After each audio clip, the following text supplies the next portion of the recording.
Hi guys, so for today's video I am going to give you a task. So this is a React task to test out how you understand the on-change events, the reduce, and also the use state in React.js. So as you can see here, we have this simple gadget inventory web application. So you can see by default all the products listed in this application. So you will see that it has stocks available and out of stocks. So if we enable the checkbox, you will only see the available stocks of the product or available products, and it automatically computes the total of this one. So basically you are going to multiply the price of the product to the stocks.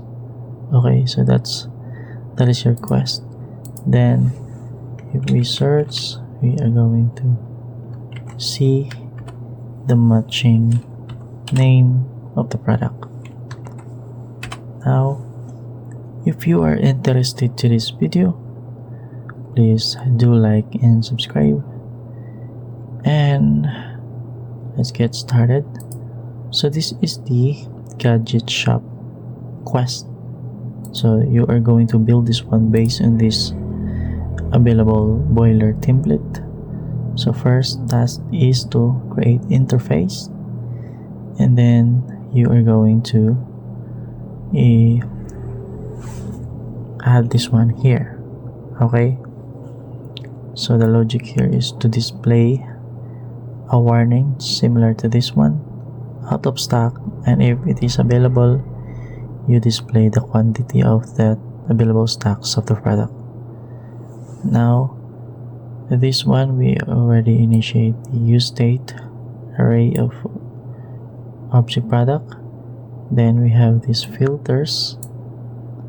Now you are going to use this one to filter out the available products, and also to filter the search. So okay, now you are going to use handle change. So you can write your universal handler here. So you are going to use that one because you have this input type and available only. Now for filter logic, what you're going to do here is to filter the product name. So if you, let's try this one. If I try to search 27-inch displayed and USB, just like that.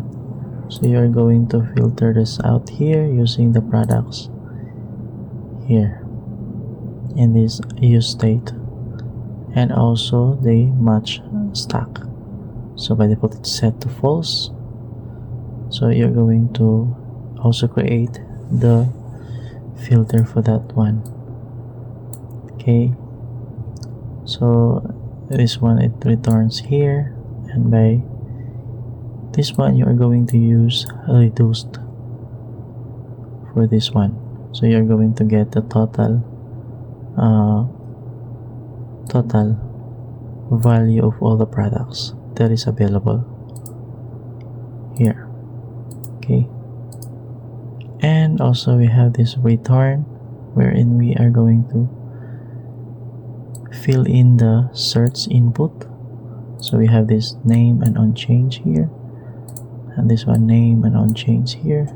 So by the way, name is what we are going to use to make this logic, and then map this one here using this child component here, product card, which has the props of name, price, stocks, and then display the total value, which is this one. So post this video and try it out yourself, and next we are going to show you the solution of this one. Okay, so pause the video right now. Before we continue, I would like to show you my sponsor, which is myself, of course. And if you are interested, just do subscribe in this channel. Thank you.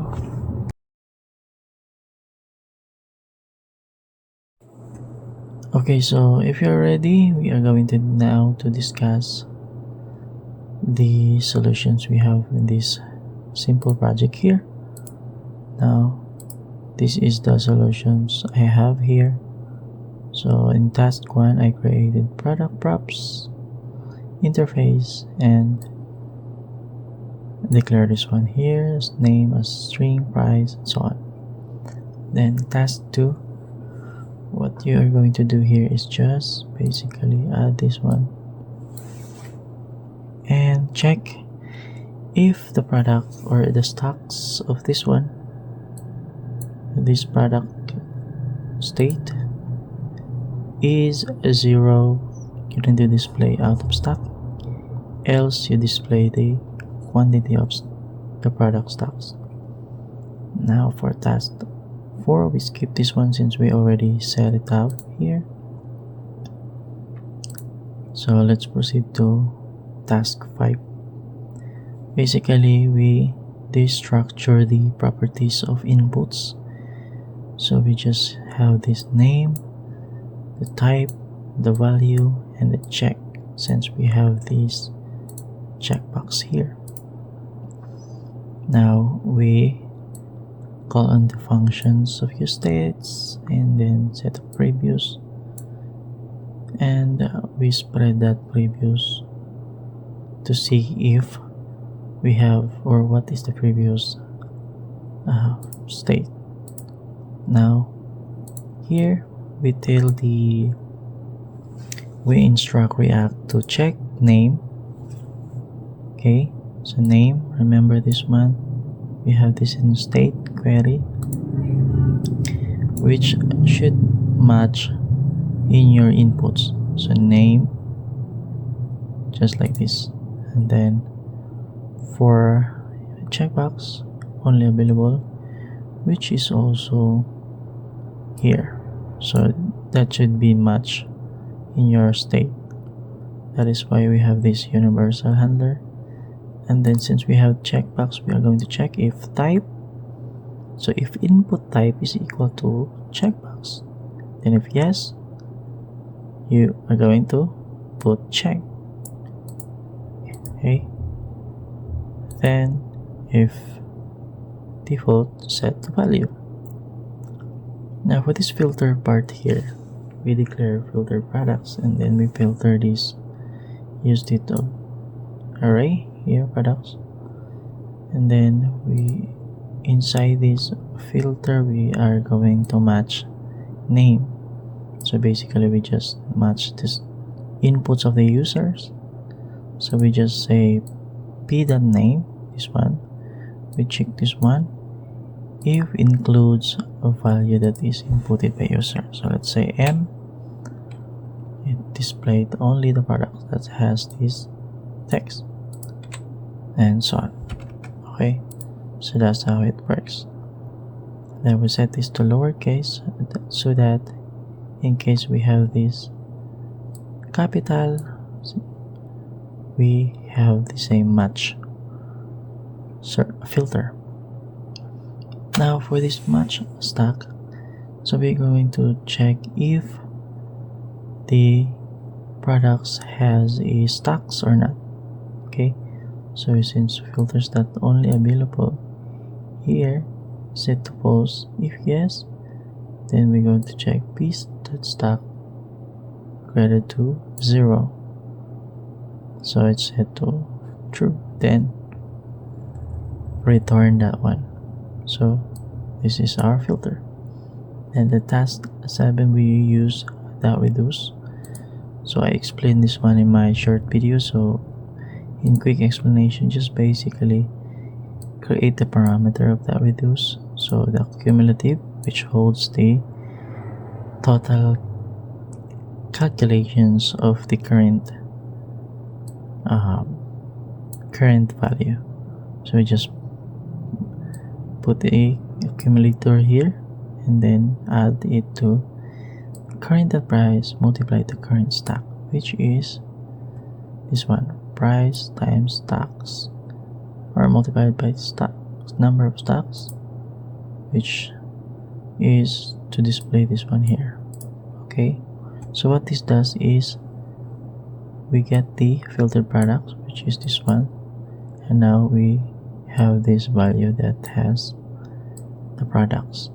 So multiply these two, so and then add those, and that is the total value, which is 71,500. Okay, now in inputs we just need to put this one similar to the use state, since we have this universal handler, and of course we do the on change handle change functions here, and then of course we have this same checkbox wherein we put this name and on change. Now we map this one, so we map the filter products, which is this one here, map, and using this child component, which is in this part here. Now the last thing is display the total value. That is why we use these videos. So if you have any question, just let me know. Thank you and hope you enjoy this challenge. Bye.